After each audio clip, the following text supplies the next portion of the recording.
Again for coming out tonight for Science Pub. We welcome the Environmental Protection Agency Black Butte Mine Superfund project team members for this event this month, and the presentation is entitled Update on the Black Butte Mine Superfund Project and Understanding Local and Global Mercury Impacts. The presenters are going to be Rebecca Chu, Dominic, how do I say Dominic's last name? Giaudrone, Lon Kissinger, and Chris Eckley, and they'll share information about recent cleanup work at the mine site, the regulatory framework for Superfund, and understanding risk assessment. In addition, the latest studies will be presented on mercury dynamics in Cottage Grove Reservoir, considering local impacts from the mine and impacts from the global mercury cycle. And with that, I'm going to pass it to Rebecca, and she'll take it from here. So let's give them a warm welcome. Sorry. And then, are you going to be back there? I'll be back there to advance. Yeah. All right. Hi, my name is Rebecca Chu, and I'm a remedial project manager for EPA. So I work on Superfund cleanups and overseeing cleanups of sites across the Pacific Northwest. So Alaska, Washington, Oregon, and Idaho is the region that our office covers. So next slide, please. And I'm going to talk about big picture, what is the Superfund process and the Superfund overview for the Black Butte mine site. Then Lon's going to give you some updates on the human health risks associated with the mine site area, which we call Operating Unit 1. Dominic's going to go over some work that we've done within that site to address high levels of contamination. And then Chris is going to give you an update on some recent studies he's been doing and that are applicable to the site. Next slide. And there you go. We'll go right past that. So the Black Butte mine was historically was operated from 1890 to about 1960, and operations at the mine included mining itself, processing, that created tailings piles, and there are also the furnaces and some of the areas there where the work was going on. So it created a lot of contamination throughout the site. Next slide, please. And this graphic here is kind of a model of how the contamination works. So OU1 over here on the upper right is what we call Operating Unit 1. It's where the mine site itself is. And what happens is rain happens and water comes down, and then all of the sediments and materials can be carried off-site into what we call OU2, Operating Unit 2. That's the Coast Fork of Willamette, north coast, and then that goes into the Cottage Grove Lake at the bottom here, which is what we call OU3, Operating Unit 3. And the peak production for the mine was from 1927 to 1943, while the Cottage Grove Reservoir was constructed in 1942. The main contaminants are mercury and arsenic. We talk a lot about mercury, but I just want to point out that arsenic's also another contaminant here in this site. Next slide, please. Mercury was the mine's main production, right? It was the second largest mercury mine, I believe, in the state of Oregon. And mercury has many different forms, which Chris is going to talk more about. It becomes problematic for people and organisms when it becomes what we call methylated. And methylation is a process that occurs biologically in the environment as the mercury gets into the sediments. It's changed by microorganisms, becomes methylated, gets into the lower level organisms, which are consumed by fish, which are consumed by bigger fish, which is what we call trophic levels, so on and so forth. So these little red dots theoretically are getting bigger because it represents a higher amount of mercury that you're exposed to as you go up the food chain. So there's bioaccumulation, which is just getting it into your system from being exposed over time. And then there's biomagnification, which is the higher up you are in the trophic levels, the higher you are as a predator, the more mercury you're going to be exposed to. And that's for people, but it's also for wildlife. Next slide, please. And that's resulted in a fish advisory for the Cottage Grove Lake, which is that the stocked rainbow trout that are less than 12 inches are safer to eat, and restrictions on all other fish, resident fish, primarily for most people. Next slide, please. There are lots of different rules and laws about how, on the federal level, we regulate mercury in the environment, and most of them are about releases and permitting mercury releases. Superfund is really focused just on cleaning up contamination once it's happened. Next slide. And the rest of them really are about just limiting exposure from like ongoing releases and products and manufacturing. Okay, next slide, please. Yep, there we go. Really, that's where we are. Big arrow. All right. Now we're going to go to the next slide. Okay, so Superfund, if folks remember back in the late 70s, there was a contamination in Love Canal, New York, where Hooker Chemical filled a canal full of chemical waste, and then they sold it to the city of Love Canal, who then built a school on top of it and a surrounding community. And that was the first instance where chemical contamination really started to affect its community and resulted in the Superfund law. The Superfund originally, that compensation liability part, that was about the fund itself. So there was a tax on petroleum and chemical manufacturing that was used to pay for cleanups. That is how we pay for the cleanup here at Black Butte Mine, is fund related. We don't really have the tax anymore, but we still have some money, so that's good. And there are two primary types of cleanups. One is emergency response ones, which we call removals. And then the longer term cleanups are remedial actions. So Black Butte Mine has both of those features. All right, next slide, please. Superfund is a very long process, and so you will hear about this a lot over time because it will take a long time to get to complete cleanup. We start by looking at what the risks are and where those risks occur and the types of options for cleaning it up. Those are the RIFS stage. We develop a plan, which we call the record of decision. After we have a record of decision, then we have to come up with a design for how we do the cleanup. Then we perform the work and monitor it in the long term. So it is really a process. Next slide, please. For the Black Butte Mine, in OU1, we've done a couple of removal actions that Dominic is going to talk about one of those. In OUs 2 or 3, which is the Cottage Grove Lake and the Coast Fork Willamette, those ones we've started what we call the remedial investigation stage, or RI stage. All right, so next slide, please. So for the beginnings of these other RIFS stages, I wanted to just kind of talk through a couple of ideas of how this works. So could you go to the next one? So this was that diagram of how methyl mercury gets into the environment. So for this area, receptors or risks that you'd want to look at are what are the risks to some of those fish, to the predator species. So there's a heron there. You could think like a kingfisher, otters. What kind of exposure are they getting to the methyl mercury that's in the Cottage Grove Lake? What about the risks that are to the people eating? Okay, next. For the Coast Fork Willamette, we would want to think about some of maybe the ecoreceptors, is what we call them, but some of the organisms and critters that could be exposed to the contaminants like arsenic and mercury. So benthic organisms, some of the folks there. And then next one, please. Maybe the fishers, people who might be fly fishing. Is there any risks from their activities there consuming fish? And then next slide, please. And this is just an example of the long-term maintenance and type of work that we do. So this is the one that Dominic will talk about, just when we actually go in and do a cleanup and what are our options there. All right, so next slide. For folks who are interested in this process and being involved, the proposed plan is what we do after the RIFS. It's a very formal public process, and that's the most important, one of our criteria in our final cleanup plan is community acceptance. So we listen very closely to what people have to say. There'll be public hearings. Those go into our official record. We have official responses. It can change the actual remedy in the final decision. So this is just out of all the parts of this process, this is the really important one for the community to be plugged into. All right, next slide, please.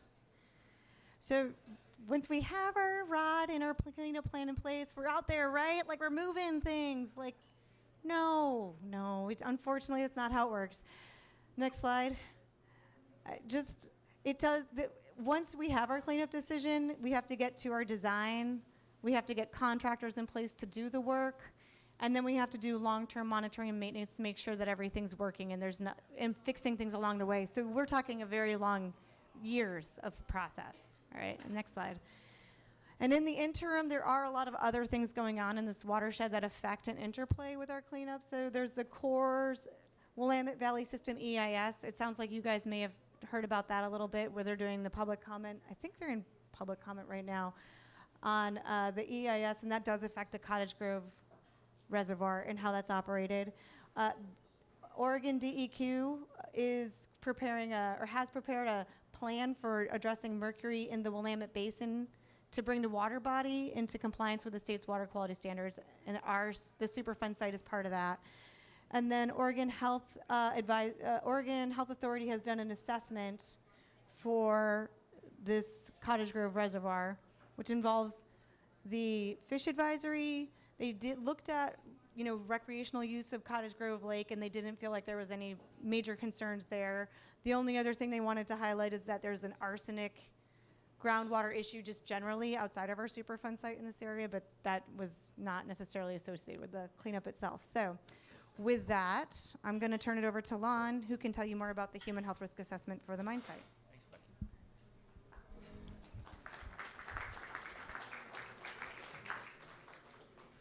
Hi, so I'm Lon Kissinger. I'm a human health risk assessor with EPA. I've done a lot of work at contaminated sediment Superfund sites, in particular looking at contaminants in fish and risks to people consuming contaminated fish. I've also done a lot of work on water quality standards for Region 10 states, and in particular I've had an interest in Native American fish consumption rates and exposures to high fish consuming populations such as Native Americans and different ethnic groups. Next slide. So I'm going to give a 40,000 foot, quite simple overview of EPA risk assessment processes so that you can understand health risks at the Black Butte Mine Superfund site. And I'm going to be talking about baseline risks for the mining area of the site. And by baseline, I mean risks before anything has been done. And we have done some stuff, and I'll discuss that as well. Next slide. Next slide. So what do we need for risk? It has two components. The first is toxicity, and then the next is exposure. Next slide.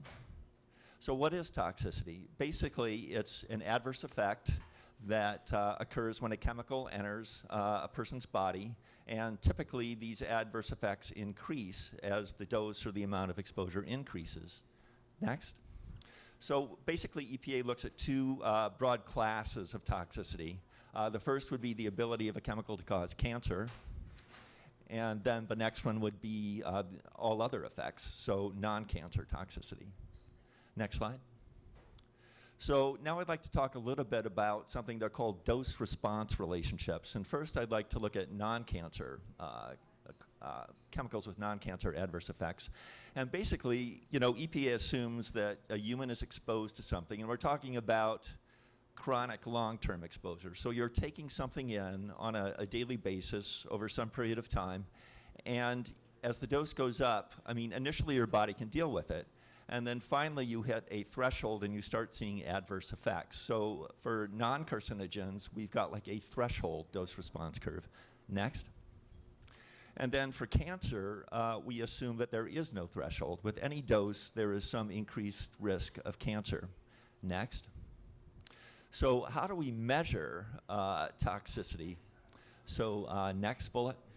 So we really don't have just one dose-response relationship. There are many. Chemicals can have many adverse effects, and these dose-response relationships can differ from organism to organism and humans. Next. So EPA starts with the most sensitive endpoint for the most sensitive organism. Next. And then we take this dose threshold and we divide it by something called uncertainty factors to come up with our measurement of non-cancer toxicity, which is called the reference dose. So uncertainty factors, basically we reduce the threshold by dividing it by the uncertainty factors, and they basically reflect our understanding of the data, the uncertainty of the data that we have to do the analysis of toxicity. For example, do we have human data?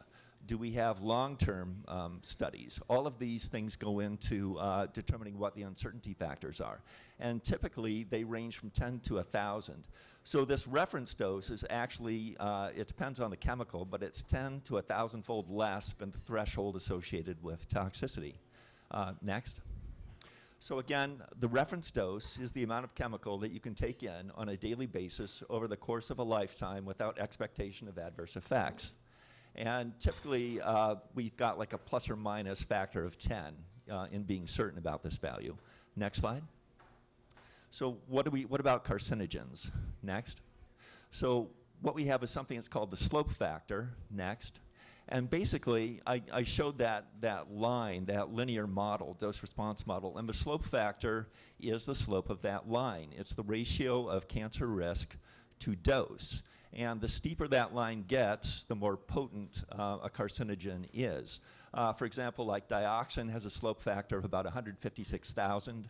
Arsenic has a slope factor of about 1.5. So there's quite a range. Next. Yeah. Okay. Next slide. So what is exposure? It's the amount of chemical that gets into a person's body, and we express this in units of mass of chemical per kilogram body weight per day. Next. So what kind of questions do we ask when we're trying to get at exposure? So the first is, how much does a person weigh? And if you're here with a group of people and you're all trying to keep up with each other with your beers, the person that weighs the least is definitely going to experience the most effects. Another question like, how much contaminated media are people exposed to? How much water do you drink? How much air do you breathe? How much soil do you consume? Next. How often do individuals come into contact with contaminated media? For example, how frequently might someone hike across the Black Butte mine site? Next. Over what period of time would people be exposed to chemicals? For EPA, for residential exposure, we assume that people live in their homes for 30 years. Next. How much soil adheres to the skin? Is the soil wet? Is it dry? What are the size of the particles? Next. What surface area of skin is exposed? Is it a kid playing in a sandbox? Is it someone swimming? Next. What amount of chemical permeates through the skin? And finally, oh yes, concentrations of chemicals in different media. The more chemical you have per unit mass or volume of media, the greater the exposure. And then how much chemical is absorbed when media is ingested. And I'm going to be talking a bit more about that. Next. So these answers to these questions vary for broad groups of people or populations. Certainly, infants have very different exposure parameters than adults. And then we can also look at the way specific populations interact with contaminated media. So in the lower left corner there, we have an Asian Pacific Islander harvesting shellfish, Native Americans harvesting fish, and then recreational anglers. And these populations all differ in the amounts of fish they consume, the types of fish they consume, and the parts of fish and shellfish that they consume. And these all result in differences in exposure. Next slide. So these are the groups, and you can just flip down through all four. So if we're looking at a Superfund site, we look at receptors, individuals that might be exposed to contaminants, adults and children living near Superfund sites, adults working on or near cleanup sites, and adults recreating on or near cleanup sites. Next slide. So, and EPA's exposure assessment procedures are designed to be health protective. The estimates that we use to determine risk typically fall at the 90th to 95th percentile of the exposure distribution. That is, our estimated doses are greater than those that 90 to 95% of the population would experience. Next slide. So, so now we have our estimate of toxicity, and we have our estimate of exposure, and so how do we get at risk? And for non-carcinogens, this is done using something called the hazard quotient. And pretty simply, it's the ratio of the dose from the site to the reference dose. And if those are equal, that hazard quotient is 1, and we don't think that there are going to be any problems. If it's greater than 1, risk may or may not be present. It's just a threshold, and if that hazard quotient is exceeded, we really don't know the shape of the dose-response curve beyond that. And I mentioned that those uncertainty factors can range from approximately 10 to 1,000. So if we've got fairly low exceedances of 1 for hazard quotient, risk may or may not be present. We really do have to look a bit deeper. Next.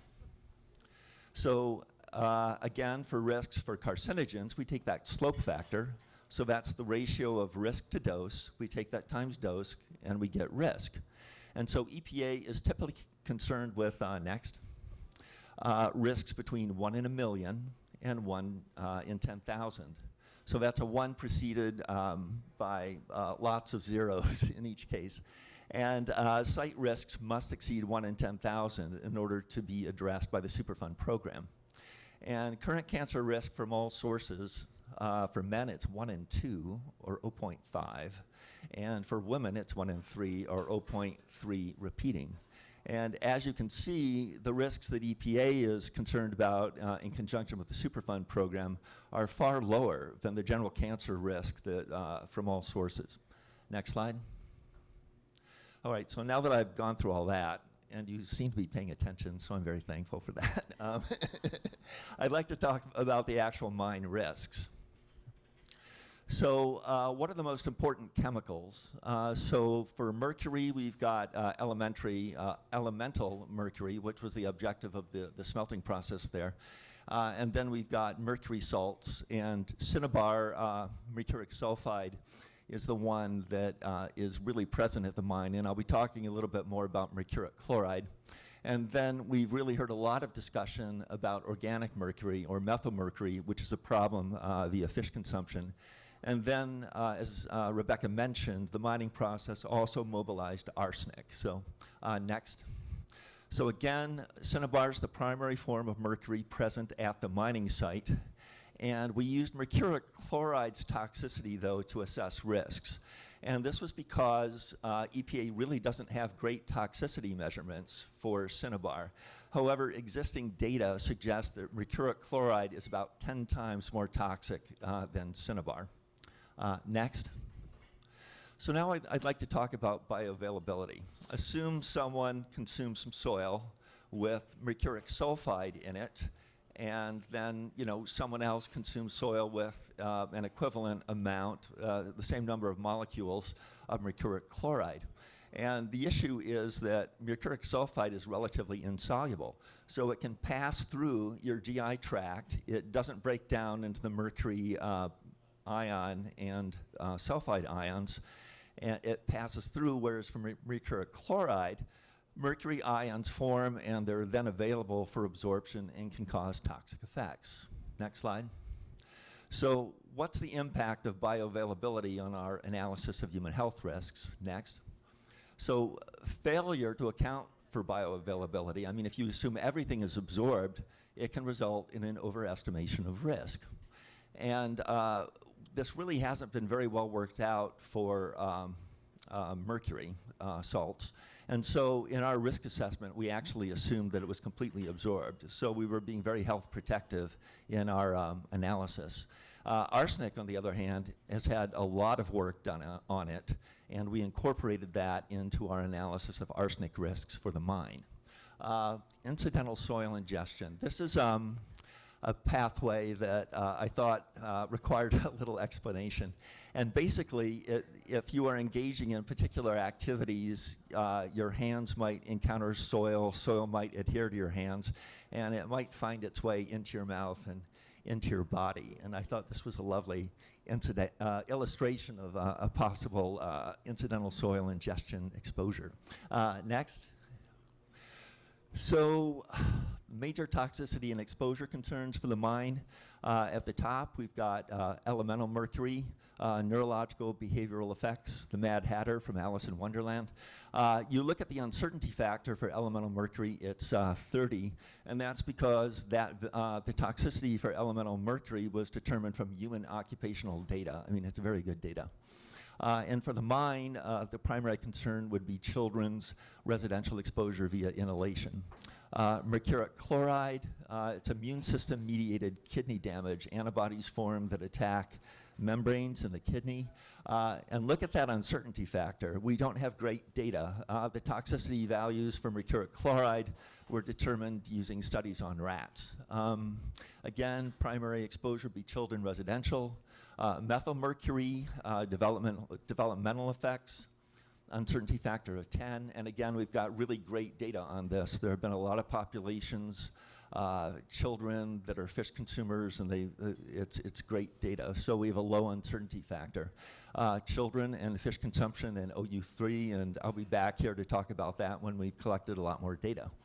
And then finally, arsenic has both non-cancer and cancer effects. It causes skin, bladder, lung, and liver cancer, skin lesions, and it has an uncertainty factor of 3.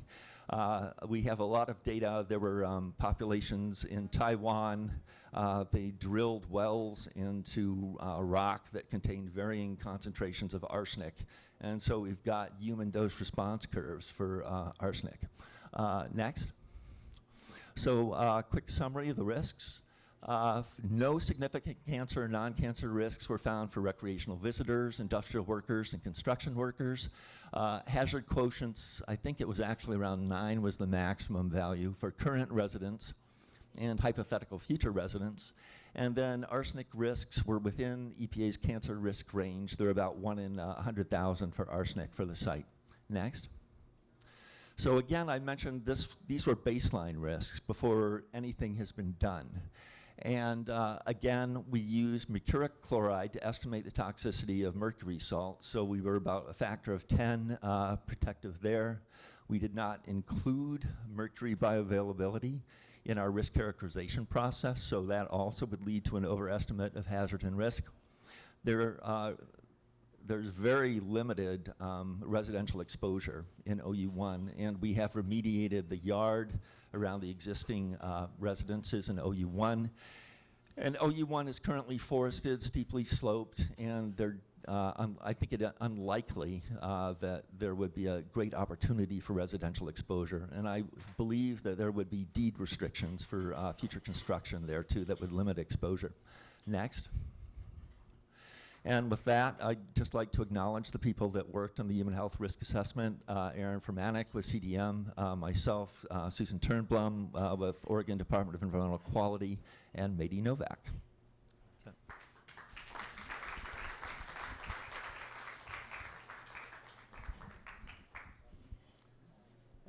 My name is Dominic Giaudrone. I'm with CDM Smith, and I'm going to be talking a little bit about some recent cleanup work that has gone on in the Furnace Creek area of the Black Butte mine.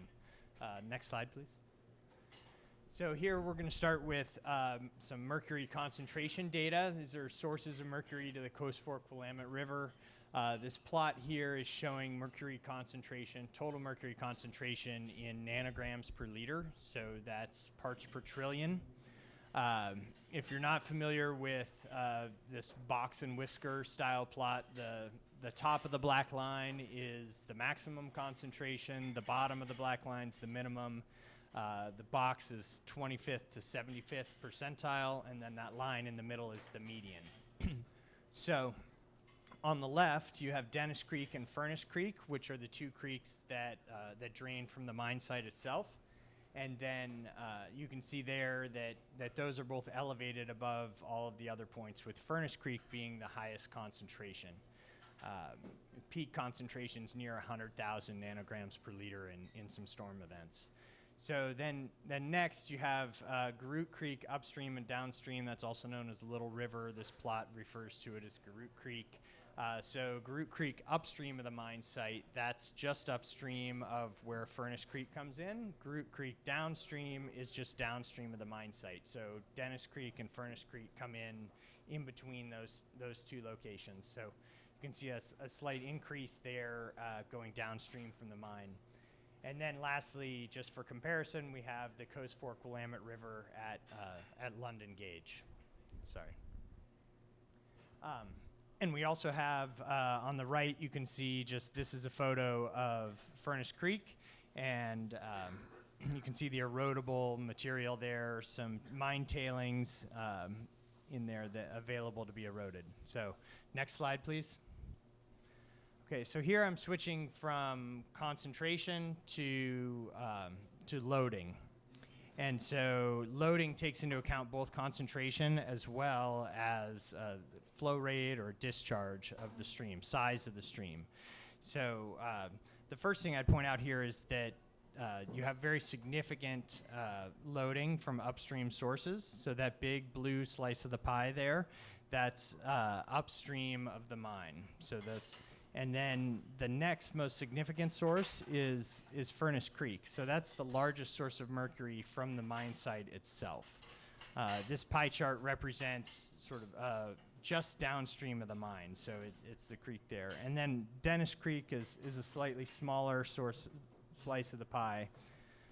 Another thing to remember is that mercury from the site here is mostly transported with sediment during storm events. So low flow rates, kind of base flow conditions, we see relatively low concentrations.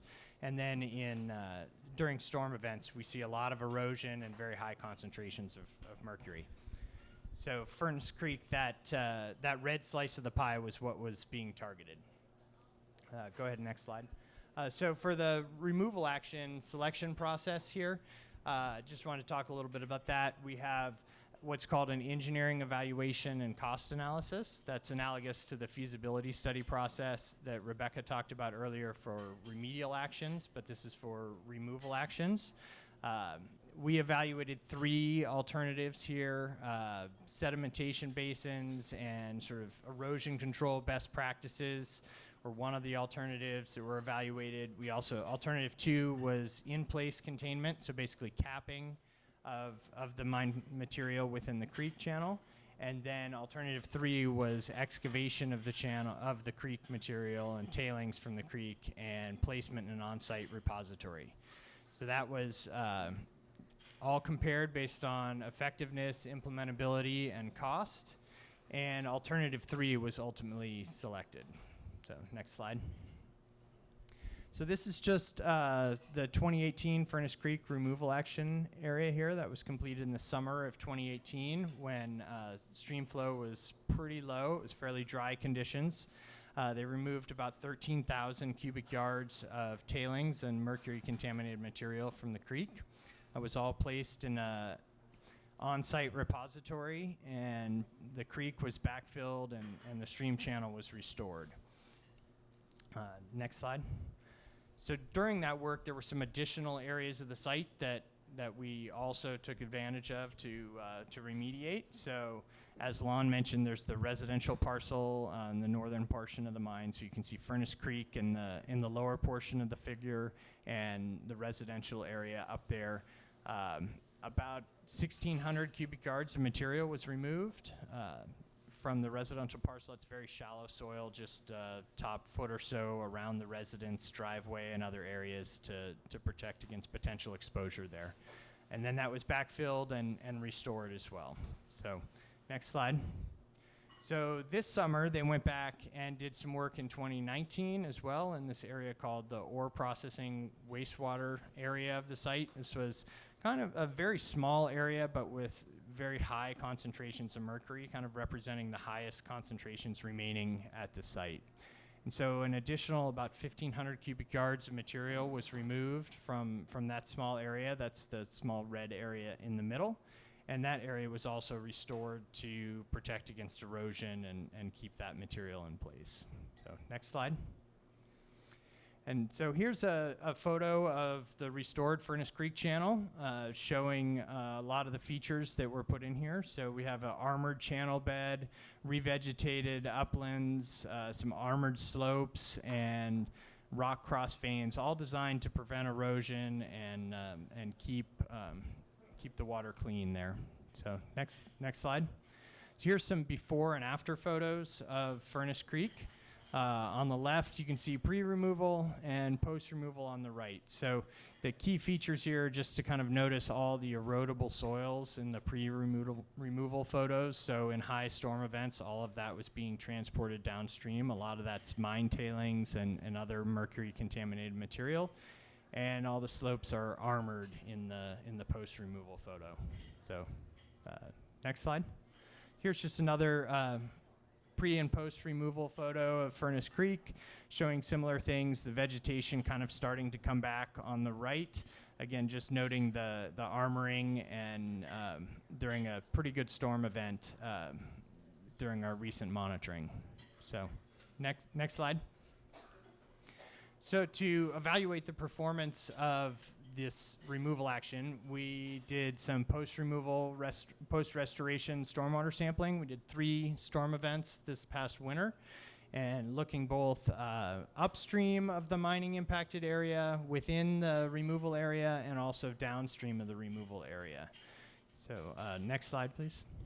So here's I just wanted to share some results of this. So location UFC2, this is right in the middle of Furnace Creek restoration area.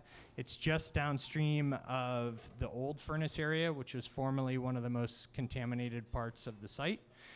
So here we can see that mercury, we compared during moderate storm events and high flow storm events, just to look at kind of comparably sized storm events. And so we had about 97% reduction in mercury concentrations during those moderate storm events, and then about 99% reduction in the high flow events. So next slide. So now here we're moving downstream to the very end of Furnace Creek, downstream of the restored area. So again, moderate flow events compared to kind of comparably sized moderate flow events, and then high flow events. And here we saw about 91% average reduction in the moderate storm events, and about 97% during those high flow events for the site. So next slide. So removal actions in OU1 at the mine site have been completed, appear to be pretty effective, and about an order of magnitude reduction in mercury concentrations currently. And so next steps include continuing to monitor that performance of those removal actions while we sort of simultaneously move forward with some additional investigations, moving down and also looking at OU2 and OU3. Next slide. I guess, Chris, it's you.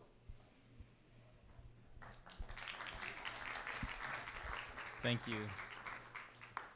I'll be the last speaker. Thanks for bearing with us through 4 talks. I know it's a lot, but I've been here during poetry night, so I know people in Cottage Grove can have a long attention span. So I figured, 4 talks, people can handle that. So I'm going to give a talk that summarizes recent research activities that we've been doing up at the site, one research project in particular. But before I get into the details of that research, I'm going to give some general background and kind of global context to our project. It's a lot of animation, so I'll try and get in sync with Maggie. I'll give nonverbal cues. We'll see if that works. Okay. So mercury is a global pollutant, and so far we've been talking about mercury in its context, in a very local context at Black Butte Mine. And what makes mercury a global contaminant is that it has a really long atmospheric lifetime. So mercury is the only heavy metal that can exist in a pure gas phase, and what that does is it allows it, once it's been emitted into the air, to circulate around the globe long distances before its eventual deposition. And as you can see on the map of the US up there, that is data from the Mercury Deposition Network, and it shows in red the areas where there's higher mercury deposition and areas in green where there's lower mercury deposition. And you can see that where we're located here, we get fairly high atmospheric deposition loads, and most of that is coming from trans-Pacific transport of mercury. And in terms of where the mercury is coming from, U.S. sources, a lot of people got this right on the quiz, is from coal-fired power plants. And then globally, the main source is actually artisanal small-scale gold mining. And go ahead and advance, thank you. Now, coal-fired power plants are still an important global source, but the small-scale gold mining now is the largest source, and that's from people that are panning for gold in a kind of old-fashioned way that still use mercury as an amalgam and then heating up that mercury and releasing it back to the air. And that occurs largely in countries in Africa and in Asia and in parts of South America.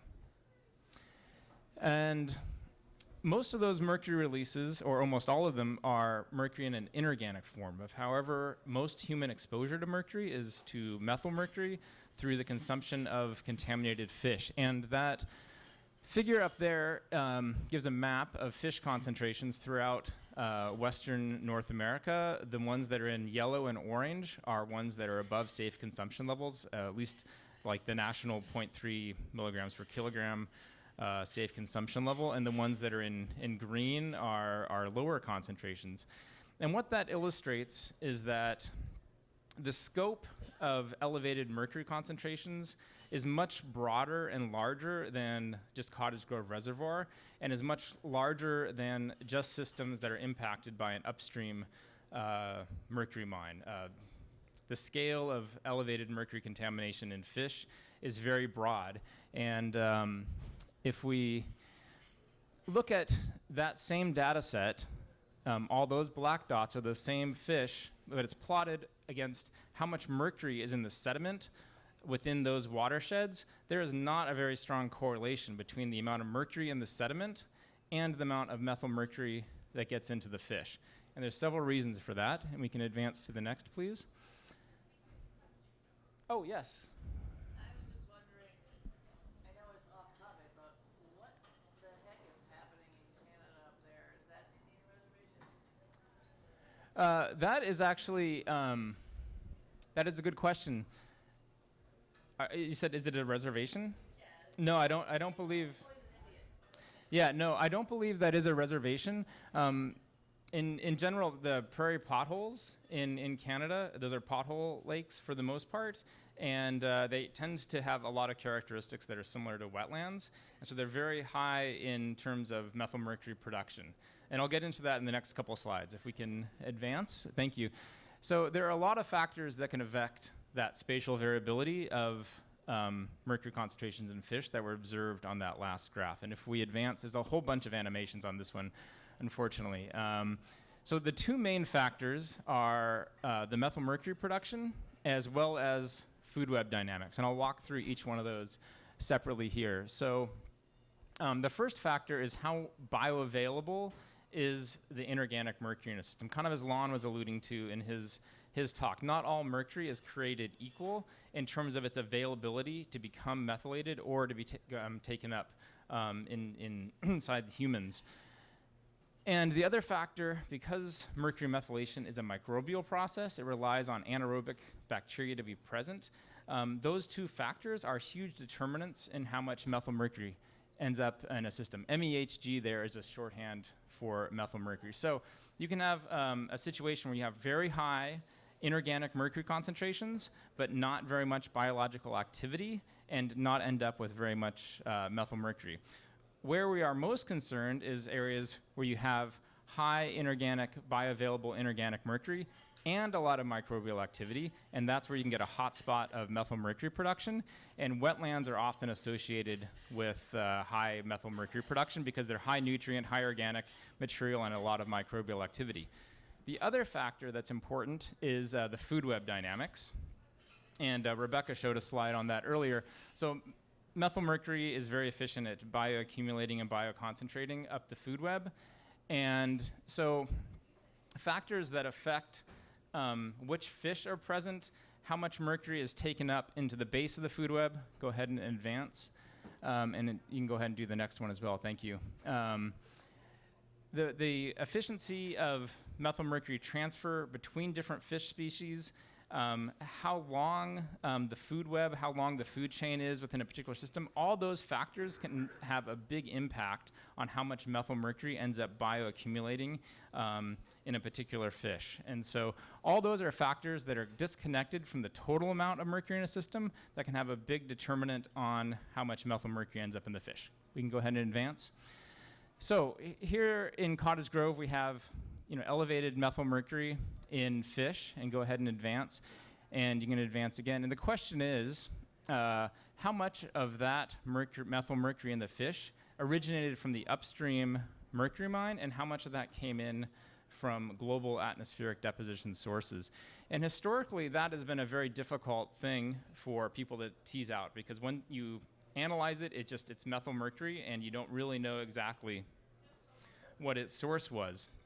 However, there have been some new advances in using mercury stable isotopes that can allow us to fingerprint the source of mercury in the environment and determine how much of it came from that global deposition and how much of it came from a local source.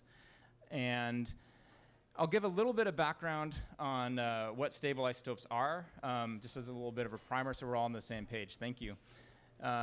So stable isotopes, an isotope is an example of a same element, but it has a different mass due to a different number of neutrons. Using hydrogen as the most basic example, a proton has a single one atomic mass unit, and a neutron has one atomic mass unit. And so we show that for hydrogen with one proton, it can either have no neutrons, and so it can weigh 1, it can have one neutron, and then it can have an atomic mass of 2, or it can have 2 neutrons and weigh 3 atomic mass units. So within the same element, you can have 3 different weights associated with hydrogen. And if we advance to the next slide, mercury operates very similarly, but it's a lot heavier. It has 80 protons, and then between 116 and 124 neutrons. And what that does is it allows there to be 7 different masses of mercury, ranging from 196 to 204. So you have some mercury atoms that are lighter and some mercury atoms that are heavier. And we can use that differences in mass to help trace processes in the environment. This is just a very simplified version of that. So I just put in mercury 198, a lighter mercury isotope, and a heavier mercury isotope, 202, in black. And if we have a mixture of those 2 isotopes in an ore body, go ahead and advance, please. And we do an ore processing like we did at Black Butte Mine. All of the mercury ore was roasted on site, and then we have these tailings. Something called mass-dependent fractionation happens, and that's where the lighter isotopes react more readily than the heavier isotopes, and so the resulting byproduct of that process is enriched in the lighter isotopes and is depleted in the heavier isotopes. And that fractionation provides a fingerprint of that process, and then we can then trace that in the environment and distinguish it from mercury from other sources, such as global atmospheric deposition or any other industrial or natural sources within the environment. And now moving on to some of the data that we have. So we took some samples from background soils not impacted by the mine. And I guess I'll say a couple things about the axes on here, because they're a little bit counterintuitive. So on the x-axis, that's the mercury concentration, but it's 1 over the mercury concentration. And so the concentrations get larger moving to the left towards the y-axis. And then the concentrations, of course, get lower moving the other way, moving away from the y-axis, which is a little bit counterintuitive to how things are normally plotted. And then on the y-axis, that is the isotopic fractionation, with the isotopes that are more enriched in the lighter isotopes being higher up on the axis, and the heavier isotopes being enriched more lower on the axis. And so you can see in the background soil, they're quite low, and we'll go ahead and advance. And when we compare that to the concentrate or the signature in the central mine tailings, you can see they plot very, very differently from the natural background, which is good because that shows us that we have a very distinct signature in that site, and we can use that to trace mercury downstream. Advance, please. And we can see that moving downstream, we can still see that isotopic signature. We'll move down, advance again. We also took samples in the stream water close to the mine site, as well as from background areas. And we see that same thing. We can easily differentiate between background and sort of that global atmospheric pool of mercury versus mercury that has more of a mine signature. And we'll advance again. And we also took measurements from 7 different spots within the reservoir sediment cores. And so now, we're like 15 or so kilometers downstream from the mine site. And you can see where those are plotting. They're not, the sediment core values are the open circles plotted on there, and they're not quite showing the same level of enrichment in the light isotopes as the central tailings piles are, but they're also very dissimilar from the mercury from the natural background sites. And so you can advance one more. You can do these mixing models where you can figure out the relative contribution from the different sources. And depending where you are in the reservoir, a fairly high percentage of mercury originated and shows that very clear mine signature. So between 40 and 70% of it came from the mine. And then we'll go on to the last slide here. In looking at the fish are a little bit complicated because the mercury that gets into the fish, as we kind of mentioned earlier, is methylmercury. And that process of methylation, while it's not as extreme as roasting the ore, that methylation process also favors the light isotopes. And so you get this fractionation happening as the microbes are processing the methylmercury, and fractionation as you're moving up into the food chain. And that makes it a little bit more difficult to directly interpret the source of methylmercury in the fish. But when we look at these values, we can see that we have fish from downstream by north of Eugene and near Salem, and which are in the blue and the yellow, and they're plotted on that figure. And those, compared to other studies, that's pretty normal for a global pool atmospheric mercury signature.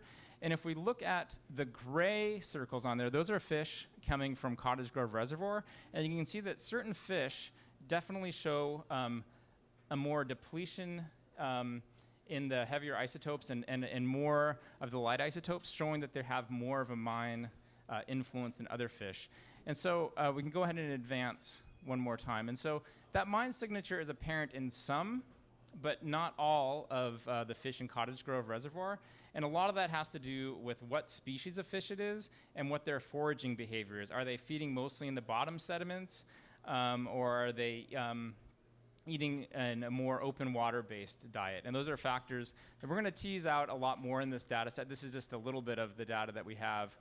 But definitely that signature is seen in some fish, but not others. But an important point to remember here is that even though some of the fish that don't necessarily show a clear mine signature in Cottage Grove Lake, the concentrations are still very much higher than fish from within the Coast Fork Willamette River. And you can see that plotted here. And remember, everything is an inverse of mercury concentrations. So the lower concentrations are further to the right in those blue and those yellow fish. That's from the downstream Willamette River fish. And you can see everything is much higher, much further to the left from Cottage Grove Lake. And the reasons for that, partially it's because of the upstream mining activity, but also the conditions within the reservoir are more conducive to methylmercury production, as well as the food web dynamics might be facilitating more methylmercury in higher trophic level fish. And that's the last slide that I have. If we advance to the next one, it provides all of our contact information, not my contact information, but the other folks that are presented. But if anyone wants to talk to me about any of this stuff, trust me, I'm more than happy to talk to people about it. I'll be here. And now it's question and answer time. I believe we have 10 or 15 minutes for Q&A. And the questions don't have to just be from me. We'll bring the other three speakers up, and we can pass the microphone around, and we'd be happy to address any questions you have. Thank you. Yes, the man in the back. So my question is, has anybody done any studies on Dorina Lake, the signature potential? The question is, has anyone done any studies on Dorina Lake in terms of looking at the isotopic signatures? And the answer is, I'm not to my knowledge, and I'm pretty sure they haven't. At some point down the road, that would be something that we would like to look into. But at this point, at least to my knowledge, I don't think there's been any other studies of mercury isotope fractionation in fish within Oregon. Yep. It's a fairly new technique and has not widely been used yet. But there are definitely data on fish tissue mercury concentrations for Dorina. If you were interested in that.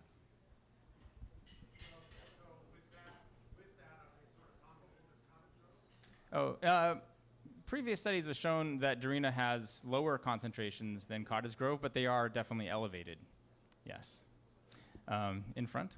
Okay, two questions. One, it looked like one of those pie charts showed that over 50% of the mercury getting into Cottage Grove Lake came from upstream from the mine. And if that's correct, what's the source, and is it due to human causes such as disturbed soil from road building? Yeah, that is a great question. If you couldn't hear the question, it was in that pie chart that Dominic showed, there was the biggest chunk of that pie chart came from mercury upstream of Black Butte Mine. And the question is, do we know what the source of that mercury is? And that is something that we've grappled with a lot. And we were talking about that when we were out at the site today. There's, two potential sources. One, the global atmospheric pool. And the other would be, road building and or any activities that might have used tailings from the mine in terms of road construction, and or, they had a smelter at the site, and there could be atmospheric deposition throughout the surrounding watershed that then washes down that is much larger than the direct footprint of the mine. But at this point, our focus has largely been on the mine site proper, and we haven't gotten to those larger watershed sources at this point. But, because of that, we are in an area of elevated global atmospheric deposition. Every watershed that you study will have significant concentrations of mercury in it. So it's not unsurprising that we have an upstream source of mercury, but we just need to figure out if that mercury is purely coming from non-mine related sources or whether there is a mining related component to it. And I would just add, from the Superfund cleanup perspective, we only clean up what's related to the mine itself. So if it was something that we determined wasn't related to the mining activities, that would have to be addressed in a different program or a different process. The second part was the toxicity of methyl mercury was discovered in Minabana Bay in Japan in the 1950s because of high levels of birth defects. And I didn't hear anything about the teratogenic effects of organic mercury listed. And could you describe whether there's a threshold effect for the teratogenicity of organic mercury, or is it a straight line such as the carcinogenic? Right. And you can correct me if I don't get your question just right. So you were noting that methyl mercury has developmental effects in Minamata Bay, and that I did not talk about developmental effects in relation to this. Teratogenic, sure. Well, I think the answer to that lies in that when we're looking at non-cancer toxicity, again, there are a host of dose-response curves. And it's been determined that the neurodevelopmental effects are, it's more sensitive. It's a more sensitive endpoint, than the developmental effects. Developmental toxicity is a very tricky thing because it only occurs during limited phases of fetal development. So it is a difficult thing to get at. Right now, EPA's IRIS program is beginning to look at all of these dose-response curves, these multiple effects. There's another federal agency, the Agency for Toxic Substances and Disease Registry, and they put out tox profiles on various chemicals. And they do have a fairly large monograph on mercury, and it would just talk about all these dose-response curves that you're interested. It discusses it by species, mouse, rat, human studies, and it allows cross-comparison of these dose-response curves and different effects. You can go ahead, Nate. Does anybody know the date that they shut people off from taking the mine tailings and using them to gravel their own roads up there? I don't know if there was an actual date. Yeah, so Bryn, Bryn from Oregon DEQ knows a lot about this site, so I'm gonna call him up here. And the question was about when was there restrictions put in place about taking mine material, like tailings and materials off site? Good question. So the site it's actually privately owned, so there's probably always been a restriction, if you will, for anybody accessing the site. I did hear long ago from somebody up there that some of the tailings may have been used in the construction of I-84 because it had a really high clay content, but that's only anecdotal. So I don't know about anything else. Everybody up in that area used to pave their roads or put. Seems like a reasonable, yeah. All the gravel going up, all those little roads up there used to be cinnabar and red. And I don't know, about in the 80s, Yeah. I think, is when everybody was covering it over with regular gravel. So there's cinnabar underneath of all the roads up there. Yeah, and I know on the Umpqua we did a lot of work on the Bonanza mine, and there was a whole railroad, the Red Rock Road, that was constructed out of tailings from the mine site. I have not heard of anything in this area. I know at least it's anecdotal, or people know about it and talk about it, but we actually don't know of any actual sites where there was material. It might just be covered. Where you drill a hole and come up with water. Yeah, you could probably find it. His phone number. Yeah, if you want. Who's? I guess another one over here. So You go. talked about a couple of sources for the mercury, but on one of the charts showed, at least with the global mercury stuff, Cascades and Sierra being pretty high in mercury level. Has anybody thought of whether that could also be natural because it's a very volcanic area, subduction zones? Oh, I think was that one of the first slides that I showed? Yeah, and so that was looking at mercury deposition in precipitation, and that data is based off of they take the mercury concentration in precipitation and then multiply it by the amount that it rains. And the mercury concentrations in the Pacific Northwest are actually relatively low nationally, but because it rains so much here, when you take a low concentration and multiply it by a lot of rain, then you get a large load. And so that's the cause of those high loadings to the Pacific Northwest. And there's been a lot of work on looking at back trajectories to find out, where are those air masses coming from. And they're definitely not from local geologic sources. It's coming from trans-Pacific transport for the most part. Yes, right here. You mentioned on-site repositories. How are you doing that? And how are you guaranteeing that it stays on-site, not because of groundwater or from the storm? Yeah. Do you want to repeat the question? So the question was for on-site repositories, what measures are taken to ensure that that material stays on-site and doesn't get released through stormwater or groundwater or other avenues? And I'm going to give that one to Dominic. Sure. So,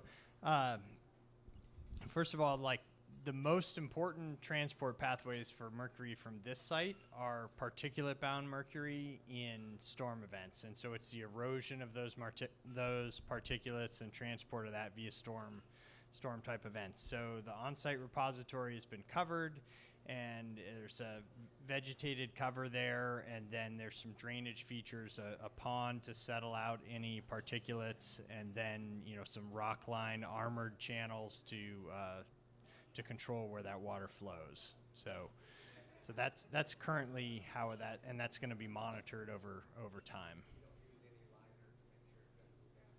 There's not currently any liner. Yeah, there is. I mean, you could have some dissolve, but we don't see a lot of that. That's not a large source from the mine site. But there's not a liner. It's all vegetation and soil cover right now. Sure. Next. So, speaking of repositories, I'm wondering about the bioaccumulation and amplification. Is there any kind of strategy where you could use a non-foods type of fish that would become a repository to take the mercury out of the human food chain?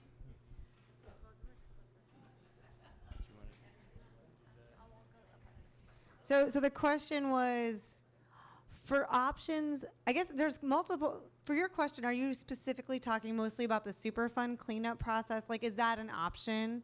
Or are you talking about just generally, in general? Okay, so the question is generally, is there an opportunity to address bioaccumulation and biomagnification by replacing what I'm assuming is species of fish in the food web to minimize it. So for a general question like that, maybe Lon or Chris? Chris? Well, you know, it's a little bit of a flip of your question, but there have definitely been food web manipulations in order to reduce methylmercury concentrations in sport fish. And the one place that this has been done has been in a bunch of reservoirs in the state of Colorado. And they found that by removing certain species of fish or adding other species of fish that can have low mercury concentration but the high energy content for the desirable sport fish, that just those food web manipulations can result in a decrease in desired methylmercury concentrations in fish. So there are opportunities for food web manipulation to have a positive benefit on fish methylmercury concentrations. Yes, question here?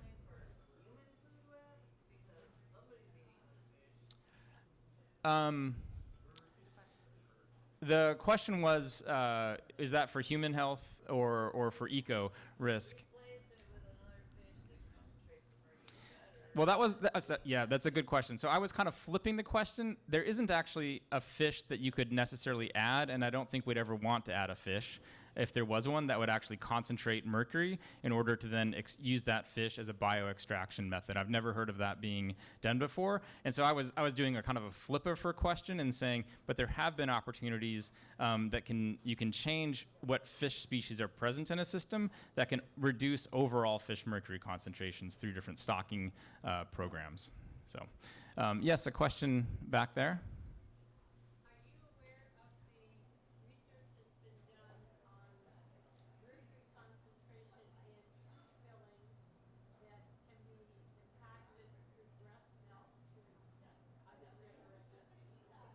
The question is about fillings and mercury through inhalation and breast milk transfer. I'll give that to Lon.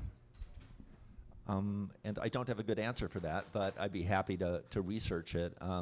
Dentists are an occupational group that is exposed to mercury, and they have shown effects. The conduction velocity of sensory and motor neurons for dentists, is affected by mercury, and there have been measured reductions.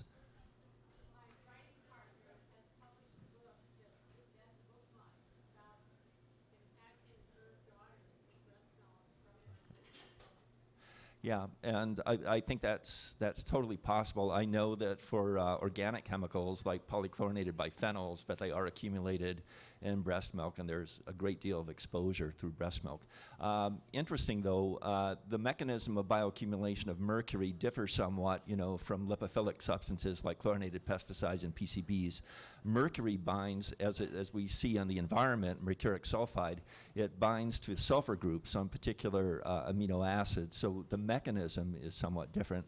I don't know whether breast milk is enriched in cysteine, that would provide like a mechanism for that to occur, but that's very interesting, and I will research it. Thank you.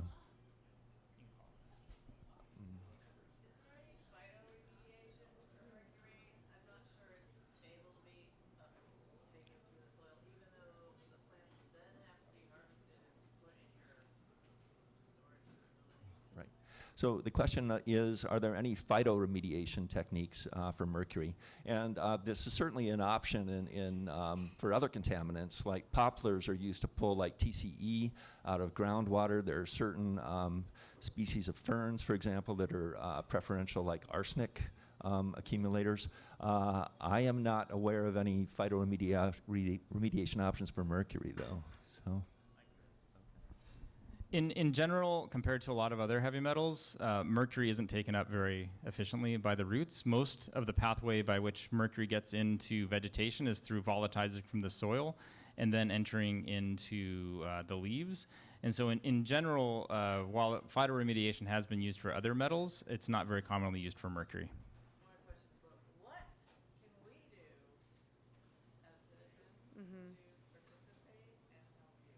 So the question was, what can citizens of Cottage Grove do to participate and support us? That's a good question. I would say for sure, I mentioned the proposed plan stage is like the biggest part of that. I don't know, Dave, do you have any thoughts on this? At different points in the Superfund cleanup process, there are opportunities for the public to engage formally in the process. And we had one of those steps 2 years ago. We had a public meeting on the proposed removal action. So Showing up at those meetings and asking questions and voicing your opinions is useful to us in developing cleanup plans. So Dave's point was that there was a removal action a couple years back where there was a public meeting, and having folks show up for those events is really helpful to hear back from, yeah. And how do we find out about them? That's a really good question. So we have a community involvement coordinator. Her name is Suzanne Skadowski from EPA Region 10. So that's one person you can always bug. I'm just going to throw Suzanne under the bus. No, Suzanne's a great person you can reach out to. You can reach out to any of us on this slide too, Dave and myself and Josie and Lon, Chris. We can also give you some of those updates. We have a Facebook page. We have a Superfund page, I believe, for this site. So there are some internet resources as well. Yeah, and then maybe this is another group we can try to make sure we plug in with for updates, this Watershed Council too. Yes, yeah.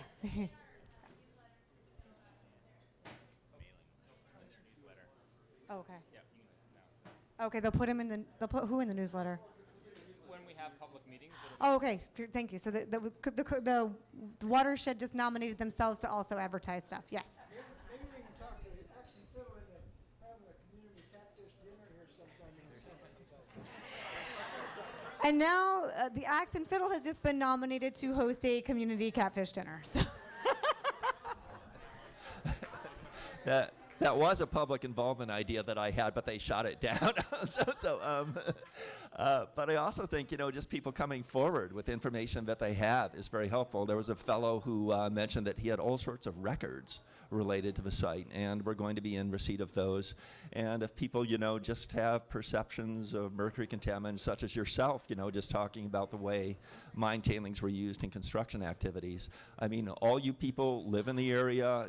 You have a knowledge of the mine and its workings and history, and it's just great, when you come forward and let us know.